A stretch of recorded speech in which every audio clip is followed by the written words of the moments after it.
Today on Locked On Red Wings, Detroit drops both games of their preseason finale, and Justin Holl, as well as others, placed on waivers.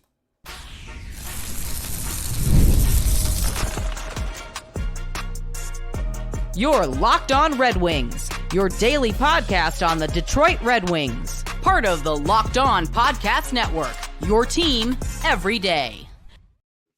Welcome back to the Locked On Red Wings podcast. We are your hosts, Brian Fisher and Scotty Bentley. Scotty's host over at Locked On Tigers, as well as a freelance journalist for the Detroit News, and I'm the color commentator for Oakland University Hockey. Scotty, we got a lot to talk about in this one. Final two preseason games, as well as the Red Wings roster got trimmed to 28 ahead of the deadline that will be today. By the time people are listening to this, Red Wings got to get their roster down to 23, so 5 more people got to be cut. But we're down to 28, and we'll talk about that actually here, segment 1, go a little reverse chronological here, because I figured that's probably more interesting than a couple of preseason losses.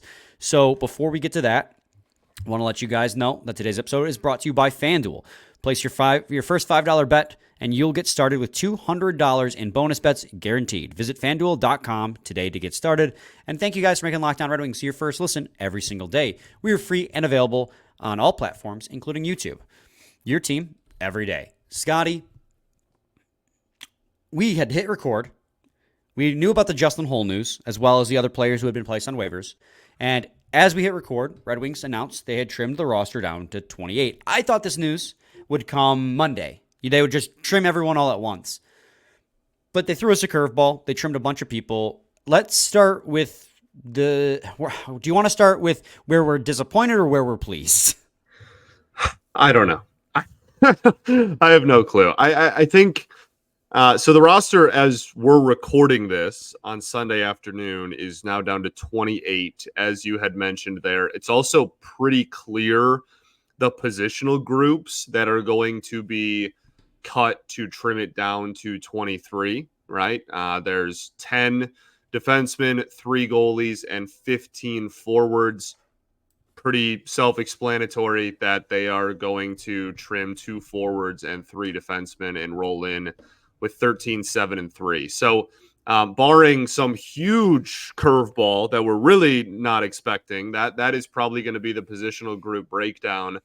I think, we can start with where we are disappointed, I guess. Well, we should probably not. We should probably start with the Justin Holl news, just because it sets up the rest of the conversation, right? So Justin Holl put on waivers on Sunday afternoon. Nobody is going to pick him up. I saw some people that were like, hopefully someone can pick him up because then somebody takes on the entire contract. That is not happening. There is no way, shape, or form that someone is picking up or claiming him on waivers. So the Wings are going to get a little bit of cap relief, but are still going to have to pay a decent amount of that. And he is, I don't know, presumably going to go to, or they're going to ask him to go to GR. I'm not sure what his future is going to hold necessarily, but either way, it looks like he will not start off on the NHL roster. And that's, I'm fine with that. That's something that we've talked about a lot. Something had to give on the blue line. They were not going, we thought they were because we didn't know how else they were going to do it. But it was always a ridiculous notion that they were going to walk into the season with 3 goalies and 8 defensemen. That was always absurd. So the fact that that is not going to happen is a little bit of a sigh of relief. And okay, thank goodness. This was really wild, a wild plan to do 12, 8, and 3. So I think that he was the obvious candidate. Wish him the best with whatever happens going forward with his hockey career. But this was pretty slam dunk from the Red Wings perspective.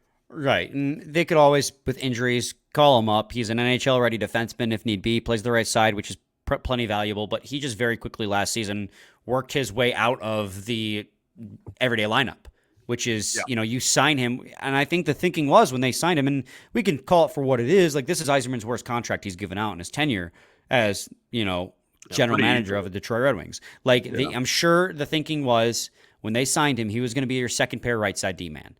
They needed that. And then they didn't realize Jeff Petrie was going to fall in their lap. Jeff Petrie comes in, and now all of a sudden, with the signing of Kasper in the offseason as well, you have too many defensemen, and one's got to be on the outside looking in. Ole Mato was playing fine. Kasper put up a bunch of points. Petrie was the better option on the right side.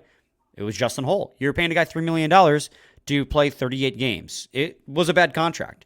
And we were saying all offseason, you're going to trade him. You're going to trade him. Cap dump trade. Cap dump trade. Didn't happen. The trade never manifested, apparently, which still shocks me that there's not a single team out there that was willing to take on Justin Holl plus a pick just to get the contract off the books. Like, not some bottom dweller that just needed a player to slot in. So, but we also knew, as you put it, there was no way that this team was going to roll in a 12-8-3. They could have, but it was so unorthodox, it made no sense. So, I was thinking a bunch of different things, like, will they waive a goalie, right? Like, Lyon didn't have a great preseason, and we'll talk about that when we cover the Ottawa game. Husso, right? He's been in and out of the lineup more than in it the past few years with injuries. Could he go? Hell, Berggren didn't have a great preseason, in my opinion. Could he have been waived? Could they have just bit the bullet? Like, there were always options, but Justin Holl was always in the forefront of that. So by waiving him and realizing you have 7 better defensemen for the NHL roster as it stands right now, you're going to get a little over $1 million in cap relief because there is still a dead cap when it comes to waiving NHL players. But you'll get like 1.15, I think it is, in cap relief. He'll go down the AHL, and now that opens up a roster spot. Now, we were really excited, Scotty. We were really excited because we thought with how good Kasper's preseason was that this would mean that Marco Kasper was going to get that roster spot. He wouldn't be the 13th forward, but he would be the 13th forward rostered. But then a minute into the recording, news dropped, and we got the list of everyone the Red Wings were waiving or sending down. So here's the full list. Waiving is Dries, Holl, Lagesson, Rafferty, Snively, all guys we expected. Save Justin Holl. We wanted it. We wished for it. Not that like we wished for bad on any player, but just we wanted this team to be as best as they possibly could. And Justin Holl just felt like the odd man out for us. The players that they then reassigned, guys who didn't have to go through waivers, were as follows, assuming that Twitter decides to work with me here and I can pull it up. They waive Marco Kasper. So right off the bat, there's the guy that we all thought was going to get that roster spot. Nate Danielson, who looked really good early in the preseason, but kind of tailed off a little bit. Still looked good, but not as good as Kasper. Cross Hannes, Carter Mazur, who was another candidate we thought could be the guy because his role would be a little lower in the list. You had Elmer Soderblom, defenseman Tori Dello, Antti Tuomisto, Emil Viro, William Wallander, goaltender Sebastian Cossa, and Carter Gylander, as well as sending MBN back to the SHL. So right there, all of our hopes and dreams in terms of who we wanted to make the roster sent to Grand Rapids a minute into our previous recording. Who does that leave, Scotty, as you're thinking? There are 2 possibilities here. I will mind you. There's the cope possibility, what we hope is going to happen, what we're coping is the reason, and the one that's probably more likely as to happen, which I'm not against, but isn't what I wanted to happen. Scotty, what are those 2 things? Yeah, well, I think the clubhouse favorite has to be Austin Watson getting the last spot. I think that's honestly pretty clearly the clubhouse leader here. He's a guy that in the preseason really threw the body around. There was one game specifically, I think, while you were on your honeymoon where he had more than double the amount of hits as anybody else that played for either team in the game. Like he recorded like a 12-hit game or something, like just a really physical presence, something that this team lacks as well. Like that is pretty objectively still something that they, over the last 2 years, have been trying to get better in. And I think they have. They've gotten a little bit more physical.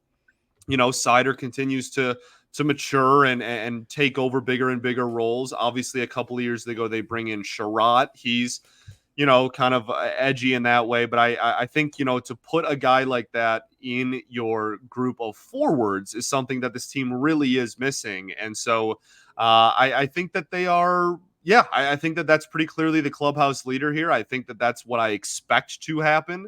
And if you want to give, as you put it, the cope, the what a lot of the fan base is still kind of hoping for happens, and holding out hope on some of these young players that could still make the NHL roster by opening night, you can lay that out. But yeah, I really think that it's just going to be Austin Watson.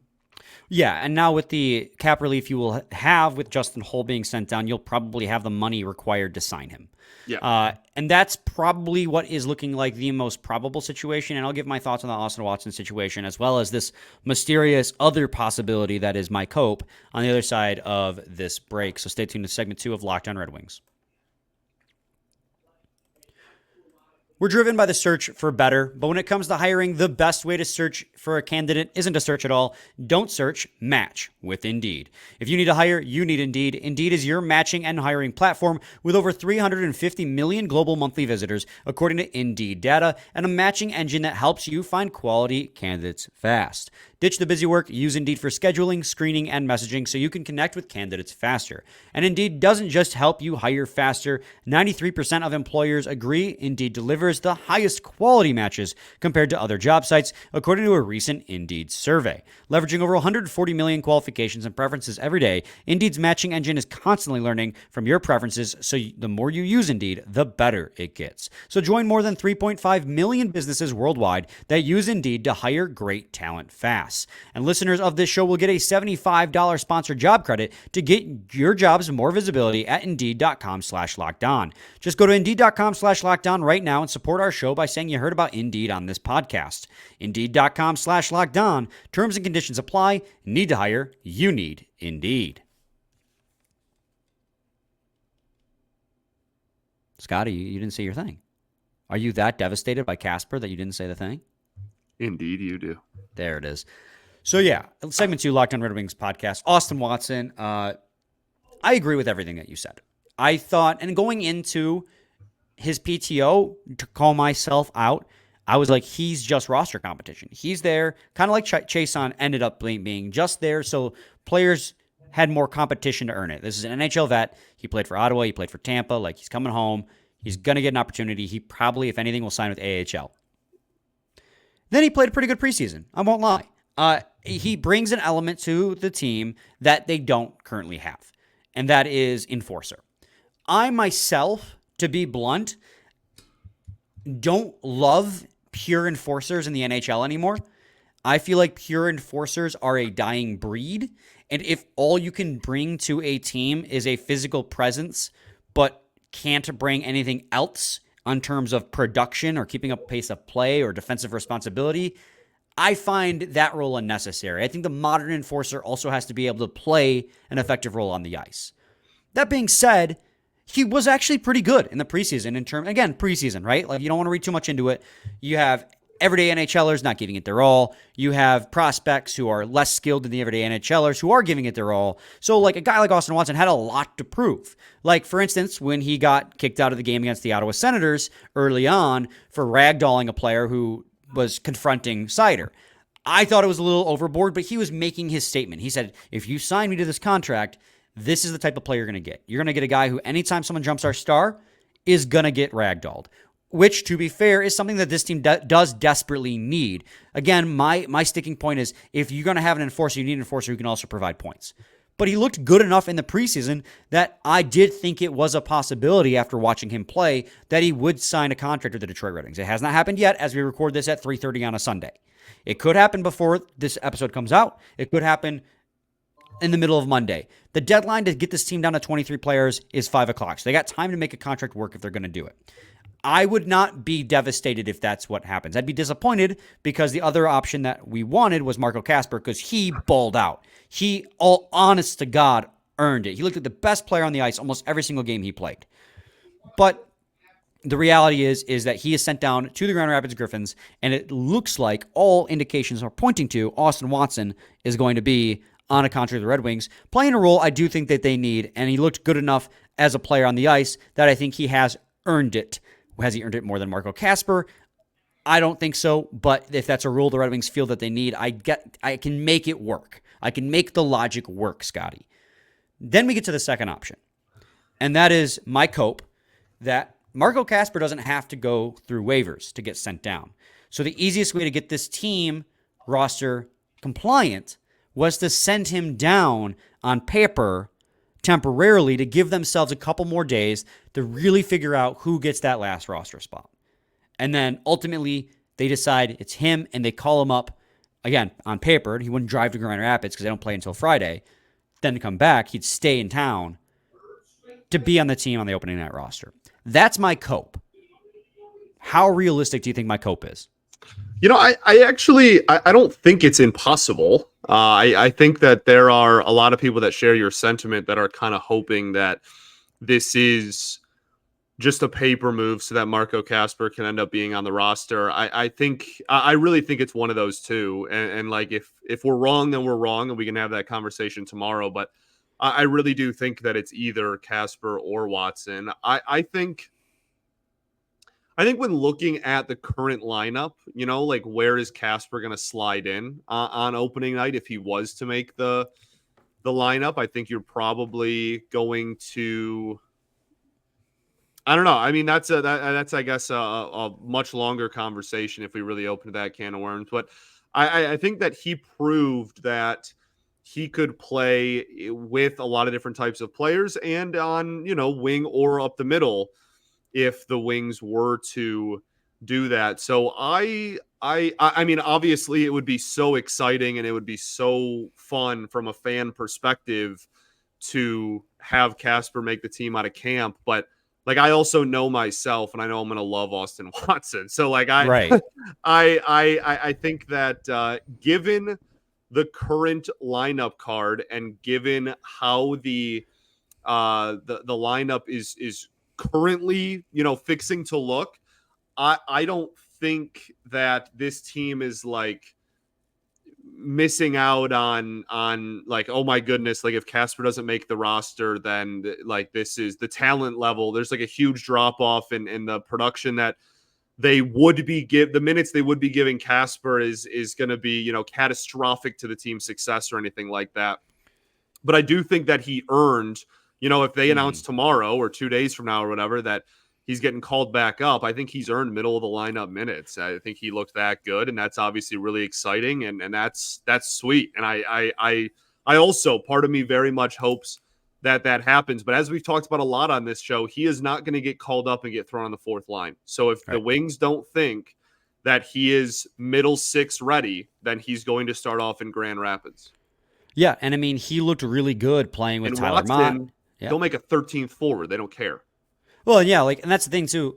I mean, we'll talk about it. I think this is a great time for us to pause because both these players we're talking about did have pretty impactful moments in this last weekend of games. So we should probably take this as an opportunity to go to another break and then talk about the games, and then we can incorporate this into that broader conversation. One last thing I do want to say, though, about the players who got sent down is MBN getting sent back to the SHL. I'm going to be honest, I think that was the right call. Honestly, the fan side of me would have loved to see him play in Grand Rapids because we could have like hyped that up. He's like, he's further ahead along than we thought. But like watching the games, and I know he scored the one goal in the preseason and he got stoned a couple other times. I thought he looked like a guy who's going to turn 19 today or yesterday, whatever it was. Yeah. Like he just turned 19. He looks like a kid. He looked like he was little undersized, little overwhelmed. Give him. He hasn't even played a season in the SHL. Like last season, he was not in the SHL. This is going to be his rookie year there. I think giving him a year to adjust in the SHL, play with men over there, then come overseas is probably the right option. I would have loved to have him stay if he looked ready, but I think going to the SHL was the right call with him. Yeah, I agree. I think you saw the raw talent. He got up to the hot start. He scored a goal in the first or second game of the preseason. Like you saw why the Wings are really excited about him, but you also saw a lot of just like coordination really was just like not really there. He was laying on the ice quite often early in the preseason. So I even if he looked really good, I'd have zero issue with this, to be honest. This is pretty par for the course. Yeah. I mean, it's still a great look that they even had the thought that he might be North America ready. Yeah. So having him over here is a great sign already for his development. Let's hope that a year in the SHL to bulk up and play with some adult men will help his development even further. Sure. We're going to head to a quick break, and when we come back, we'll talk about the two games that did happen. Ottawa, blown lead. Toronto, blown lead. Segment 3 of Locked On Red Wings coming up. Got to let you guys know that NFL football is back, and you can start the season with a big return on FanDuel, America's #1 sportsbook. So when you get a hunch in the middle of the game, you can check out the latest stats, view live play-by-play, and so much more on the same page where you place your bets. You'll get started with $200 in bonus bets guaranteed when you place your first $5 bet. That's FanDuel.com. Segment 3, Locked On Red Wings podcast. All right, Scotty. Let's talk Ottawa, the Ottawa game first and foremost. This was the game where both Watson and Kasper kind of made their presence felt. Right off the bat, you had Marco Kasper score 2 quick back-to-back goals, make it 2-0 Detroit Red Wings. Tyler Mott with the nice assist on Marco Kasper. He forces a turnover with an aggressive forecheck. Kasper fires it home. Second one, that one was more Forsberg just letting a soft one in. There were a couple goals, and 2 goals specifically in this game I thought Forsberg would have wanted back for the Ottawa Senators. It was that one and Tarasenko's goal. But Kasper breaks across the blue line, fires a shot through the screen, goes post in. Marco Kasper making his presence felt, and it was more than just outside those 2 goals. He was into it in the forecheck. He was busting butt back on the back check. He was forcing turnovers, making great plays. He was by far the best player on the ice for the Detroit Red Wings. And that was a game where, and not even before the game against the Toronto Maple Leafs, like that was a game in which he did not play. That was a game where I was like, Kasper's earned a spot on this roster. It was kind of his like statement game in the preseason. Yeah, I completely agree. I thought that, and to be honest, I feel like after every game he played, we were talking about, he looked like one of the best players on the ice. And that's why, for the crowd that is really upset that it's not him and is like, well, not only bring him up here and give him middle 6. Like, I don't blame you. He looked phenomenal.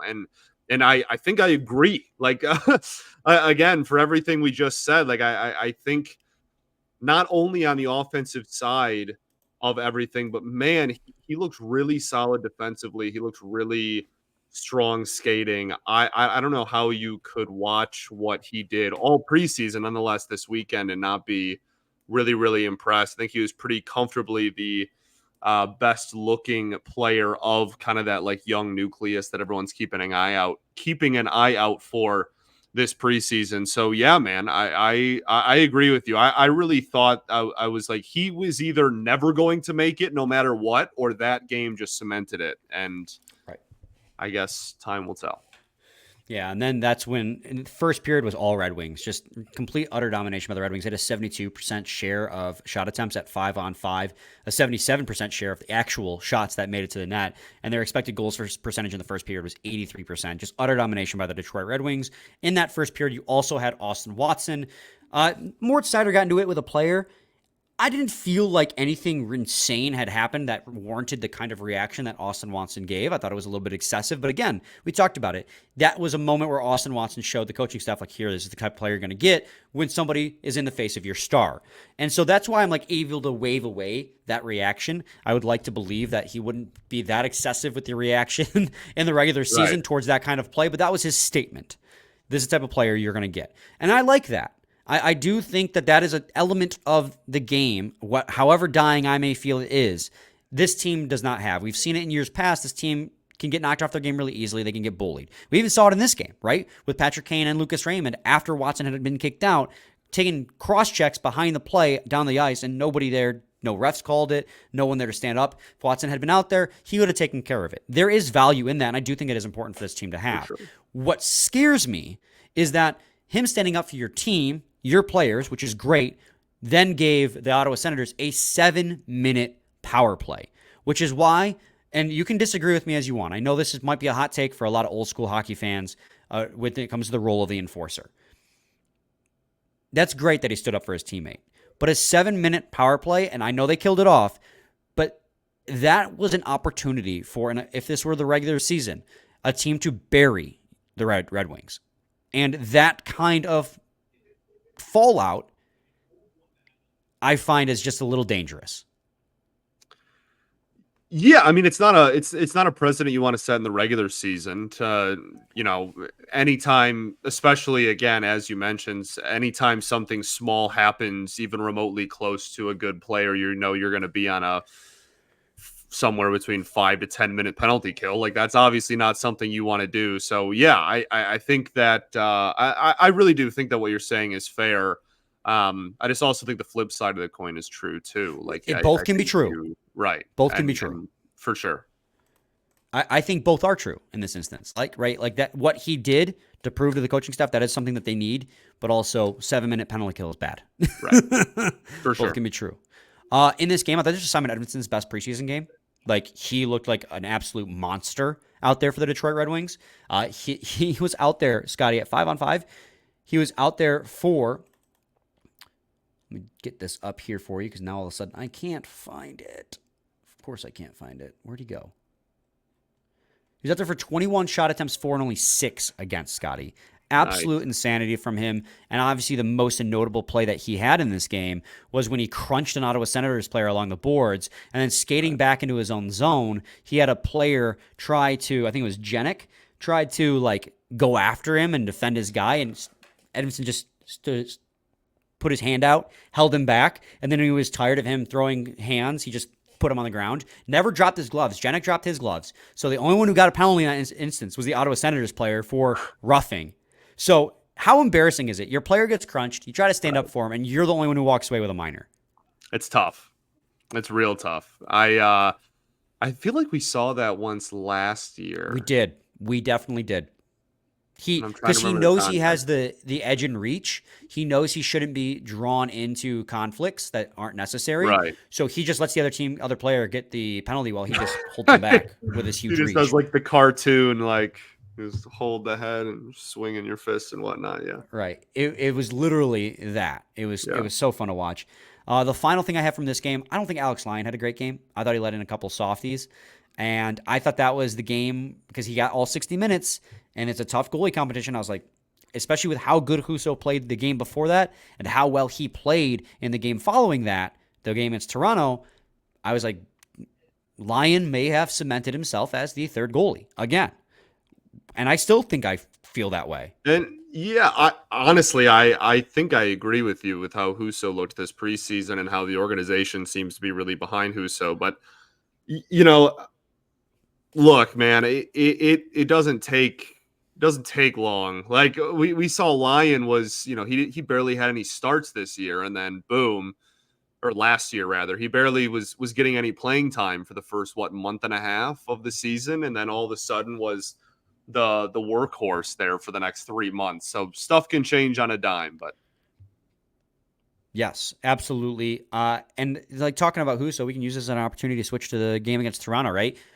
As much as the Detroit Red Wings pissed away that game in the third period by I don't know if they were tired because it was a back-to-back. They played 3 games in 3 days. That's tough. I know that you have a big roster, so you can really rotate who plays and who doesn't. All of last week, I think they had 6 and 6 at one point because of the doubleheader. It was absolutely crazy, the amount of games they played. So, like, it can be chopped up as tired. It can be chopped up as, like, just got lazy late in the game. You can't go up 3-1 with 5 minutes left with Tarasenko getting another bad Forsberg let in and then blow it and then lose in overtime. And I have my issues. I'm still not sure on that. Was it goalie interference? Was it not? The Gregor goal that went in overtime. By the way, shout out Donovan Sabrango, Red Wings draft pick, scored the game-tying goal. True, man. Never forget. Yeah. I think I like Donovan Sabrango more because his mom is awesome on Twitter. Like Kim Sabrango is a gem. I was happy for Donovan to score that goal. But I was not impressed with Lyon in that game, but I was really impressed with Husso the game after that. In a game where the Red Wings were dominated and did not have a shot on net for 30 minutes in this hockey game, Ville Husso stood tall, making, 30 saves on 33 shots? Like, they were at one point outshot 27-11 before the Red Wings finally got their next shot on net. And Husso played out of his mind, making some incredible athletic back-to-back saves. And when I saw that, this is Toronto's dress rehearsal game, and they were playing well. They had all their starters in the lineup. They had Nylander, they had Tavares, they had Matthews, who, go figure, those are goal scorers, save Stephen Lawrence. They looked like the Toronto Maple Leafs, and Husso played really well as they were shelling the AHL depth team that was the Detroit Red Wings in that final preseason game.